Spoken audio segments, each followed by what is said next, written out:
아내를 사랑합니다. 하지만 제 몸은 더 이상 제 말을 듣지 않습니다. 이 문장은 한때 마을의 본복이었던 66세 남성의 입에서 조용히 흘러나왔습니다. 한때는 쌀 가마니도 번쩍 들어 올렸고 모스크 연단 앞에 늠름하게 서 있었지만 이제는 밤이 되면 그저 침묵할 수밖에 없었습니다. 사랑이 식어서가 아니라 자신이 더 이상 자격이 없다고, 능력이 없다고 느끼기 시작했기 때문입니다. 그리고 수십 년 동안 늘 곁을 지켜준 아내에게서 조용히 멀어지기 시작했습니다. 이 이야기는 기적에 대한 것도 하룻밤 사이에 모든 것을 되돌려주는 즉각적인 해결책에 대한 것도 아닙니다. 그저 포기하지 않기로 선택한 한 남자의 조용한 여정, 작은 잎사귀 하나에서 시작하여 아내의 손을 다시 잡을 용기를 되찾는 이야기에 불과합니다. 만약 당신의 몸이 서서히 힘을 잃어간다고 느끼거나 같은 침대에서 잠을 자도 밤이 점점 고요해진다고 느껴진다면 이 이야기는 당신에게 매우 가깝게 느껴질 것입니다. 팟캐스트 비터랜시어에 오신 것을 환영합니다. 이곳에서는 나이가 끝이 아니라 가장 솔직하고 따뜻한 성숙한 사랑의 시작입니다. 만약 그날 밤 그녀의 말이 아니었다면 저는 아마 계속 잠든 척했을 것입니다. 목까지 이불을 끌어올리고 마치 모든 것이 괜찮은 것처럼 벽을 향해 돌아 누웠을 겁니다. 하지만 그날 밤 제가 젊은 시절부터 결혼해온 사리 씨가 조용히 속삭였습니다. 여보, 계속 이러시면 제가 그냥 뒤쪽 방으로 옮길게요. 그녀는 화를 내거나 무엇을 요구하는 것이 아니었습니다. 그녀의 목소리는 조용했고 벽시계의 느린 똑딱거리는 소리에 거의 묻힐 뻔했습니다. 하지만 저에게 그 문장은 한 늙은 남자의 가장 연약한 부분을 뒤흔드는 작은 지진과 같았습니다. 저는 66세의 자야입니다. 예전에는 슬레만 마을의 작은 모스크에서 활발히 활동했습니다. 아침에는 마당을 쓸고, 낮에는 시장에 가서 템페를 사고, 저녁에는 망고나무 아래서 얇은 신문을 읽으며 커피를 마시곤 했습니다. 제 삶은 단순했고 욕심이 없었습니다. 그리고 제 곁에는 말이 없어도 늘 한결같은 아내 사리 씨가 있었습니다. 우리는 거의 다투지 않았고 서로를 탓하지도 않았습니다. 하지만 최근 들어 우리 사이에 거리가 서서히 생겨나고 있다는 것을 깨달았습니다. 큰 문제 때문이 아니라 한때 그녀의 손을 늘 잡고 있었던 이 남자가 이제는 침대에서 그녀에게 등을 돌리는 일이 더 잦아졌기 때문입니다. 그녀를 더 이상 사랑하지 않아서가 아니라 제 마음은 움직이고 싶지만 몸이 침묵하기 시작했기 때문입니다. 저는 두려웠습니다. 다가가서 실패할까 봐, 만져서 실망시킬까 봐, 그리고 그녀의 눈에서 차마 말로 표현하지 못하는 실망감을 보게 될까 봐 두려웠습니다. 밤마다 저는 잠 못 드는 채로 일찍 잠든 척했습니다. 제 마음은 고요하지 않고 시끄러웠습니다. 어느 날 밤, 저는 조용히 그녀의 손을 잡았습니다. 하지만 중간쯤에서 저는 다시 놓아주었습니다. 수치심이 제 용기를 삼켜버렸기 때문입니다. 참 이상하죠? 우리 남자들은 커피숍에서 정치, 고추 가격, 심지어 다른 사람들의 문제에 대해서도 이야기할 수 있습니다.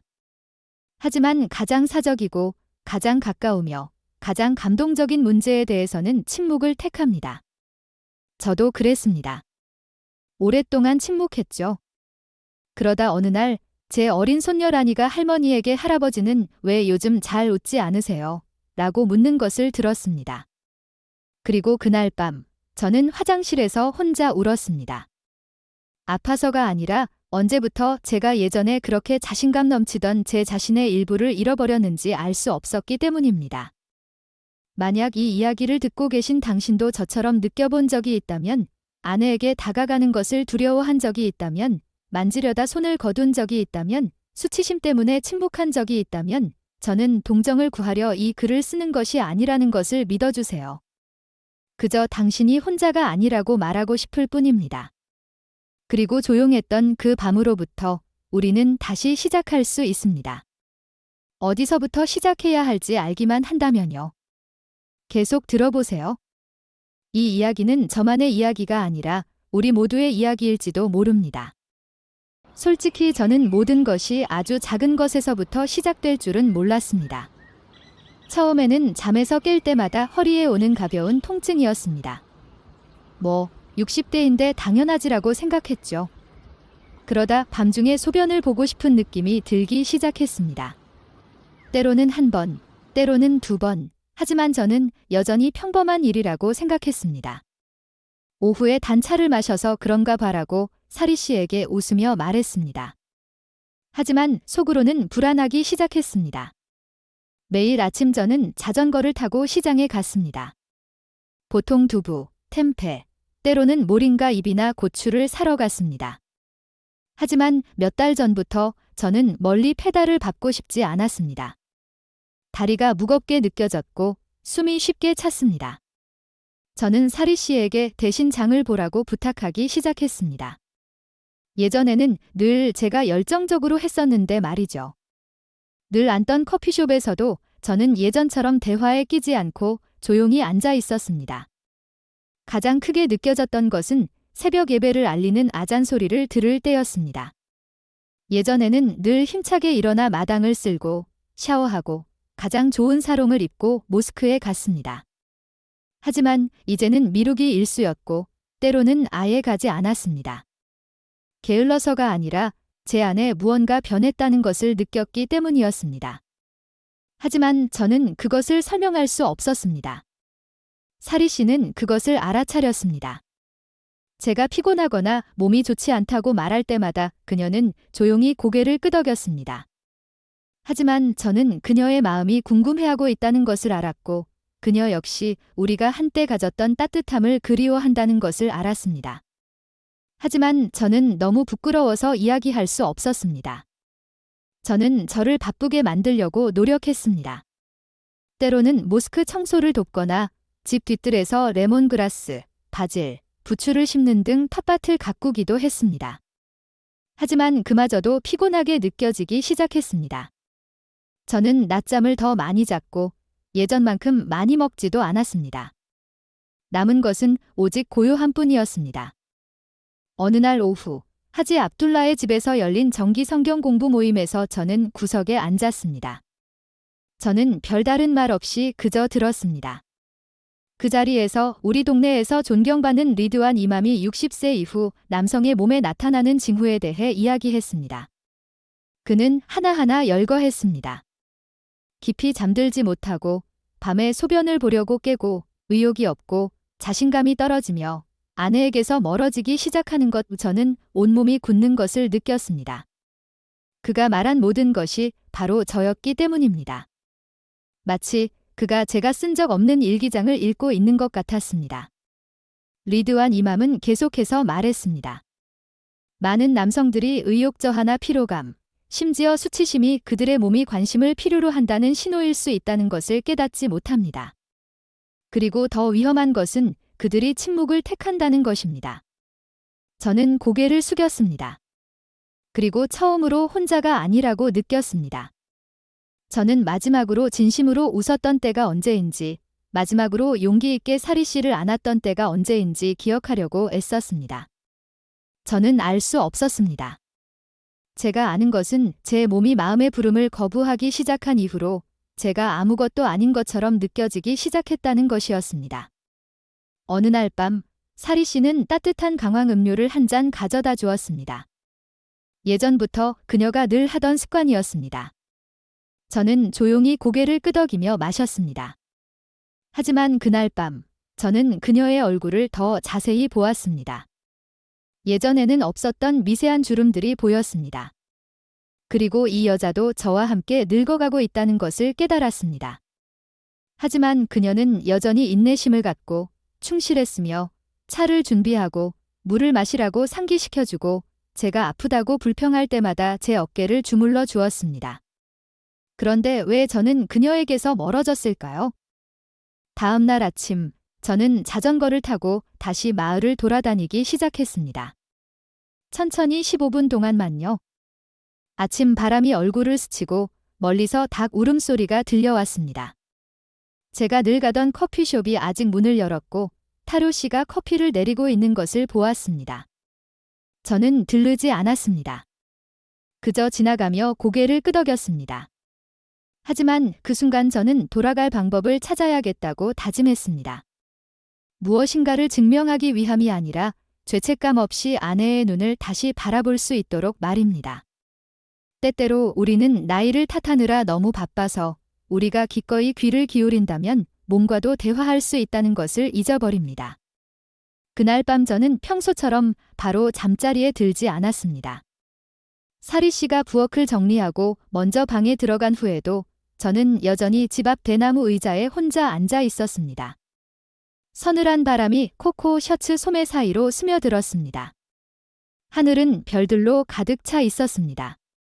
하지만 제 가슴에는 설명하기 어려운 공허함이 있었습니다. 저는 속으로 물었습니다. 정말 이렇게 끝나는 걸까? 나 같은 남자들은 그저 침묵하다가 서서히 잊히는 걸까? 저는 대답하지 않았지만 그날 밤 소리 없이 조용히 기도했습니다. 부자가 되게 해달라는 것도 오래 살게 해달라는 것도 아닌 하나님, 저를 실망시키지 않을 약간의 힘을 주십시오라는 기도였습니다. 하지 압둘라의 집에서 열린 모임 이틀 후 저는 일부러 일찍 도착했습니다. 평소에는 가장 늦게 오는 편이었지만 그날은 리드완 이맘 가까이에 앉고 싶었습니다.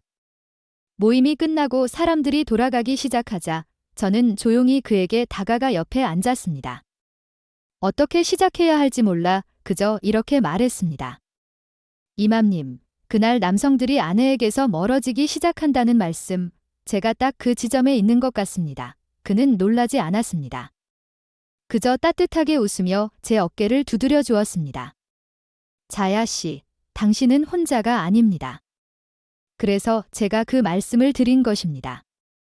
그리고 그는 아주 단순한 것에 대해 이야기했습니다. 바로 부추였습니다. 저는 잠시 웃었습니다. 부추는 볶음 요리에나 쓰는 거 아닌가요? 그는 웃었습니다. 맞습니다. 하지만 그 단순함 뒤에 부추는 놀라운 것을 숨기고 있습니다. 우리 조상들은 이것을 남성의 풀리라고 불렀습니다. 혈액순환을 돕고 남성 호르몬을 강화하며 차가워지기 시작한 몸을 다시 따뜻하게 해줄 수 있습니다. 그는 계속해서 말했습니다. 사용법도 간단합니다. 젊은 부추잎 3대 5개를 깨끗이 씻어서 잠자리에 들기 전에 5분 동안 천천히 씹으세요. 삼킬 필요는 없습니다. 그저 즙이 입을 통해 몸속으로 들어가게 하세요.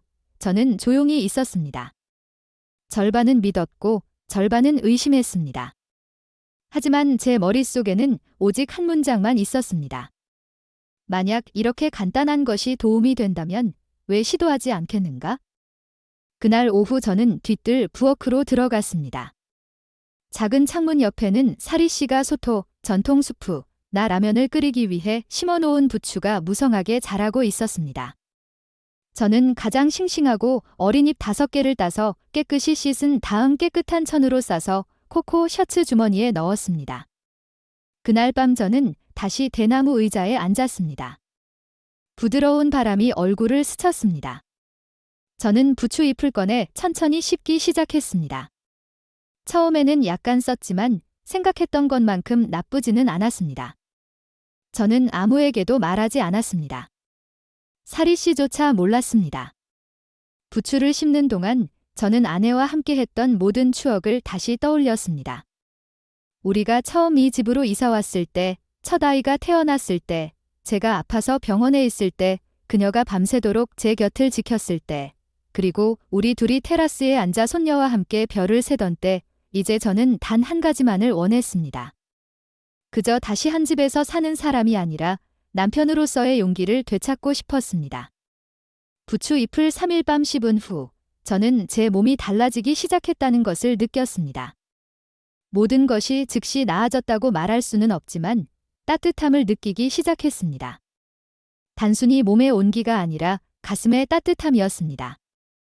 마치 작은 희망의 불꽃이 다시 타오르는 것 같았습니다. 저는 더 깊이 잠들었고 더 이상 소변을 보려고 깨지 않았습니다. 아침에는 더 상쾌하게 일어났고 가장 놀랍게도 다시 사리 씨의 손을 잡고 싶다는 마음이 들기 시작했습니다.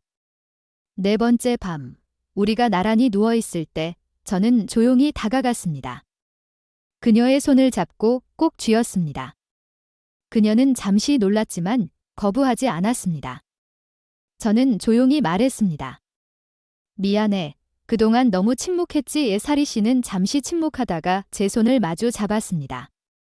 그리고 그날 밤 다른 말은 없었고 오직 너무나 아름다운 침묵만이 흘렀습니다. 다음 날 저는 시장에 가서 예전처럼 템페와 고추를 샀습니다.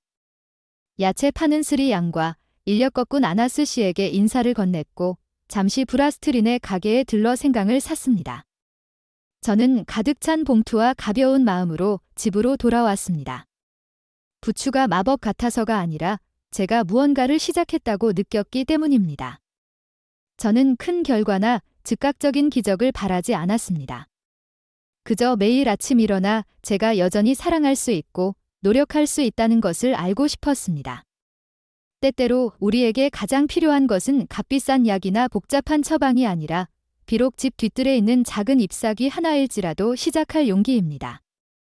저는 단지 작은 잎사귀 하나로 제 몸이 그렇게 부드럽지만 분명하게 반응할 줄은 상상도 못했습니다. 30대 때처럼 즉시 돌아가는 기적 같은 형태가 아니라 저 자신만이 느낄 수 있는 작은 형태로, 그리고 사리 씨도 서서히 알아차릴 수 있는 형태로 말이죠. 둘째 주에는 아침에 더 상쾌하게 일어나는 것을 깨달았습니다. 새벽이 올 때 제 몸이 가볍게 느껴졌습니다. 다시 일찍 일어나 세수하고 서두르지 않고 사롱을 입고 패배감 없이 거울을 바라볼 수 있게 되었습니다. 모스크에서는 몇몇 교인들이 자야 씨, 요즘 얼굴이 더 밝아 보이시네요 라고 말하기도 했습니다. 저는 그저 미소 지었습니다. 제 안에 무언가가, 한때 잃어버렸던 무언가가 다시 자라고 있다는 것을 알았기 때문입니다. 집에서 사리 씨는 바로 묻지는 않았지만 제가 부탁하지 않아도 따뜻한 생강차를 식탁에 놓기 시작했습니다. 저는 그녀의 눈이 예전처럼 흐리지 않고 저를 더 자주 부드럽게 바라보는 것을 보았습니다. 우리의 밤도 변하기 시작했습니다. 예전에는 우리는 두 명의 이방인처럼 잠을 잤습니다. 이제 저는 감히 다가가서 말을 걸고 그녀의 손을 만졌습니다. 그리고 가장 중요한 것은 예전의 수치심을 더 이상 두려워하지 않게 되었다는 것입니다. 어느 날 밤, 불이 꺼지고 선풍기 소리만 들릴 때 저는 말했습니다. 여보, 요즘 내가 자기 전에 부추를 씹는다는 거 알아? 사리 씨는 잠시 침묵하더니 작은 소리로 중얼거렸습니다. 아, 그거였구나. 저는 조용히 웃었고 수년 만에 처음으로 우리는 누워서 긴 대화를 나누었습니다. 문제에 대해 이야기하지 않고 과거를 탓하지도 않았습니다. 단지 작은 일들에 대해 이야기했습니다. 이제는 자주 집에 오지 않는 아이들, 다시 꽃을 피우기 시작한 마당의 식물들, 그리고 예전에는 서로를 기다리게 만들었던 모스크의 아잔 소리에 대해 말입니다. 그 순간 저는 우리가 그리워했던 것이 단순히 육체적인 관계가 아니라 함께 늙어가는 두 사람으로서의 연결, 친밀함, 그리고 온전히 받아들여지는 느낌이었다는 것을 깨달았습니다. 사리 씨도 저와 함께 아침 산책을 하기 시작했습니다. 멀리 가지 않고 그저 뒤뜰을 한 바퀴 돈 후 콘크리트 벤치에 잠시 앉아 따뜻한 물을 마셨습니다. 때로는 가볍게 농담을 나누기도 하고 때로는 그저 말없이 나란히 앉아 있었습니다. 저는 식습관도 바꾸기 시작했습니다. 흰쌀밥을 줄이고 시금치, 당근, 얇게 튀긴 템페 같은 야채를 더 많이 먹었습니다. 사리 씨가 만든 강황음료도 성의 없이 마시는 것이 아니라 진심을 담아 마셨습니다. 그리고 물론 저는 일주일에 3대 4번 조용히 감사하는 마음으로 부추잎을 계속 씹었습니다. 제가 가장 크게 느낀 변화는 몸뿐만 아니라 아내를 바라보는 방식에도 있었습니다. 예전에는 제가 그녀에게 짐이라고 생각했습니다. 이제는 매일 아침 그녀를 미소 짓게 만드는 이유가 되고 싶다고 느꼈습니다. 사리 씨도 변했습니다. 요리할 때 작은 노래를 흥얼거리는 일이 더 잦아졌습니다. 마당을 청소할 때 발걸음이 더 가벼워졌고 때로는 거울 앞에서 평소보다 더 오래 머리를 빗기도 했습니다. 저는 여자들도 존중받고 싶어 한다는 것을 알고 있으며 저와 같은 나이의 남자들도 많은 힘을 들이지 않고도 그것을 줄 수 있다는 것을 깨달았습니다. 어느 날 오후 제 아들 랜드라가 아내와 함께 방문했습니다. 우리가 함께 점심을 먹는 동안 랜드라가 말했습니다. 아버지, 요즘 더 젊어 보이세요. 엄마도 정말 행복해 보이시고요. 저와 사리 씨는 서로를 쳐다보며 작게 웃었습니다. 굳이 설명할 필요가 없었습니다. 때로는 행복은 굳이 알리지 않아도 됩니다. 그저 느끼고 조용히 주변으로 흘러가면 되는 것이니까요. 이러한 변화는 부추입의 대단함에 관한 것이 아니라 제가 침묵을 멈출 용기, 포기하는 것을 멈출 용기, 그리고 제 자신을 다시 통제할 용기에 관한 것이었습니다. 한때 희미해졌던 따뜻함을 되찾기 위해 기꺼이 노력하겠다는 의지에 대한 것이었습니다. 그리고 거의 40년 동안 저와 함께 해온 이 여인이 제가 진정으로 집으로 돌아가고 싶어 하는 한 여전히 저를 기다려줄 것이라는 사실에 대한 것이었습니다. 때로는 몸이 무능한 것이 아니라 마음이 너무 오랫동안 침묵했던 것뿐입니다.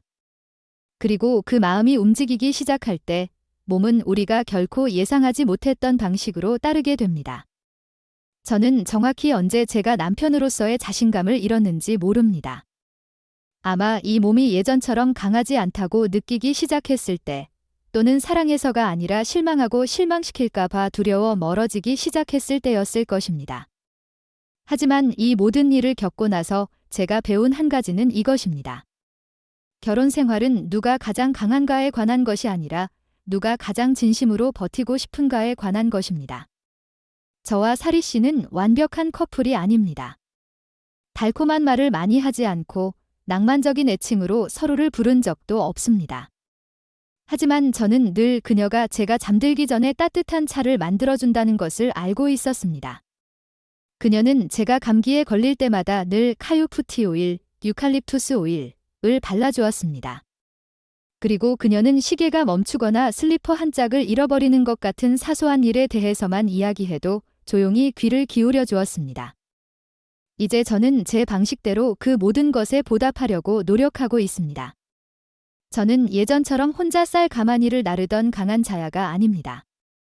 하지만 저는 끈기 있게 마당을 쓸고 식사 후 설거지를 하고 잠자리에 들기 전 아내의 발을 몇 분이라도 조용히 마사지해 줄 수 있습니다. 저는 저와 같은 나이의 남자들이 가정의 화목함은 젊은 사람들, 아직 열정과 힘과 새로운 정신을 가진 사람들에게만 속한 것이라고 생각하는 경우가 많다는 것을 알고 있습니다. 하지만 사실 60세 이후에야 비로소 진정한 시험을 받게 됩니다. 우리가 여전히 서로의 손을 잡고 싶어 하는지 아니면 같은 집에서 각자 따로 걷기로 선택할 것인지 말입니다. 제가 겪은 변화는 부추입 때문만도 아니고 건강 음료나 아침 운동 때문만도 아닙니다.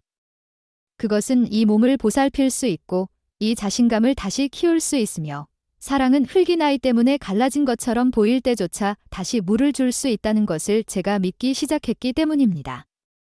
필요한 것은 단 하나, 시작하려는 의지입니다. 비록 느리고 두렵고 부끄러울지라도 말입니다. 그리고 저는 잎사귀 하나에서 손 하나를 잡는 것에서 한때 너무나 낯설었던 침대 위에서의 대화 하나에서 시작했습니다. 저는 저와 같은 나이에 많은 남성들이 침묵을 택하고 이야기할 자격이 없다고 느끼고 이것이 그저 늙어가는 과정의 일부라고 생각한다는 것을 압니다.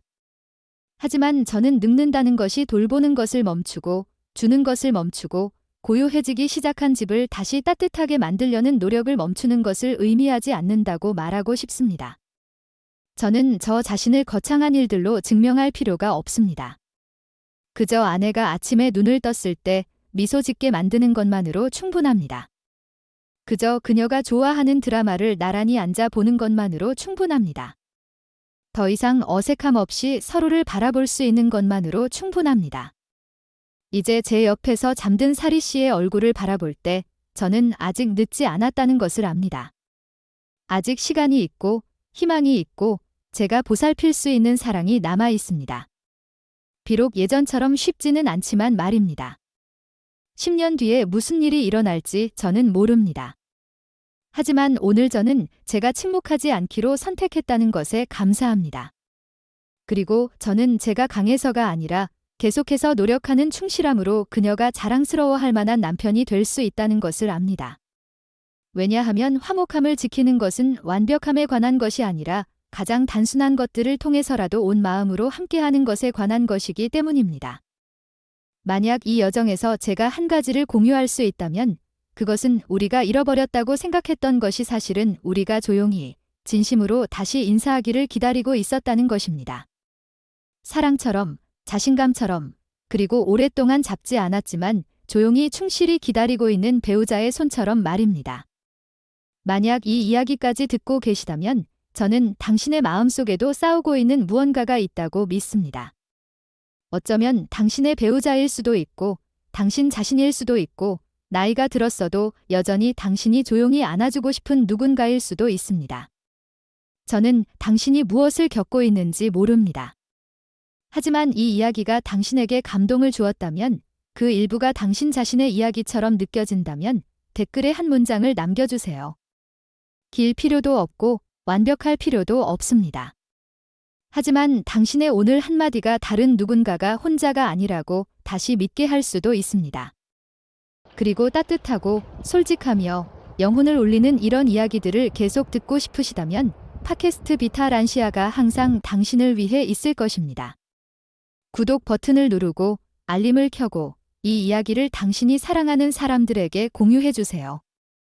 유명해지기 위해서가 아니라 나이가 들었어도 여전히 사랑받고 싶어하는 누군가를 위해서입니다. 시간을 내어 들어주셔서 감사합니다.